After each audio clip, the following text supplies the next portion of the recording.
Day.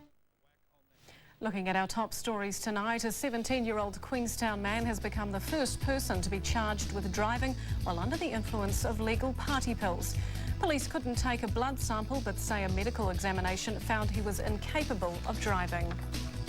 East Timor's rebel leader Alfredo Ronaldo says his men will lay down their weapons but only if the country's Prime Minister Mari Akatiri resigns. Ronaldo leads a faction of soldiers sacked by the government after they went on strike, claiming discrimination, poor pay and conditions.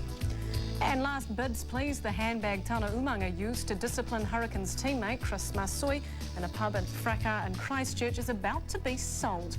Nicole Davies, who owns the bag, looks set to collect at least $21,000 when the auction closes on Trade Me in about half an hour. Plans for a big new development on Wellington's waterfront have some property owners in the capital up in arms. Wellington's port company has already begun turning former waterfront land into office and residential blocks, but opponents say the move threatens to rip the heart of the city out. Until now, Wellington's growth's been contained by the natural barriers of hills and harbour. But Regional Council-owned Centreport plans a waterside mini-city. One office tower's already up and Statistics New Zealand's moved in. We've got a great piece of land here. I'm sure every developer in town would want it. The Rugby Union and Telstra Clear are other waterside tenants. And 11 more towers are planned in Wellington's biggest development.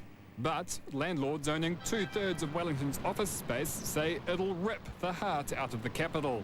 What this is doing is it's removing people away from the centre of the city, workers and that, and it's diluting the congestion factor that's so critical to Wellington. It's that vibrancy that's helped attract development.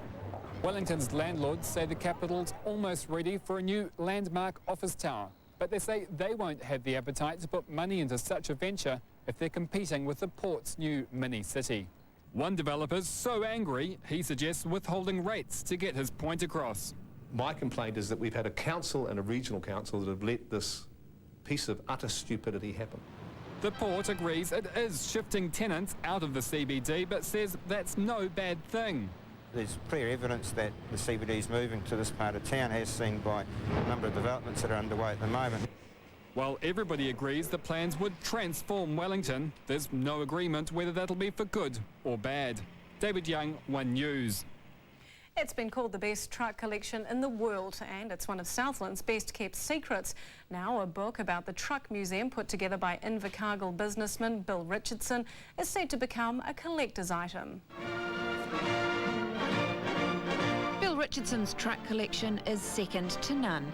There's no other collection like it in the world. It's got such a variety of makes, you know, from Europe and America, and they're all here. Bill wasn't one-eyed at all. He bought his first truck back in 1967, and that was just the beginning.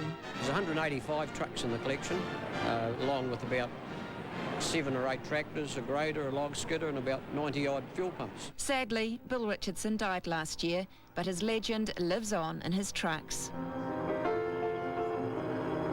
They feature in the blockbuster movie The World's Fastest Indian, alongside their owner. And now they're also immortalised in a book. We're thrilled with the result. It's a fantastic book.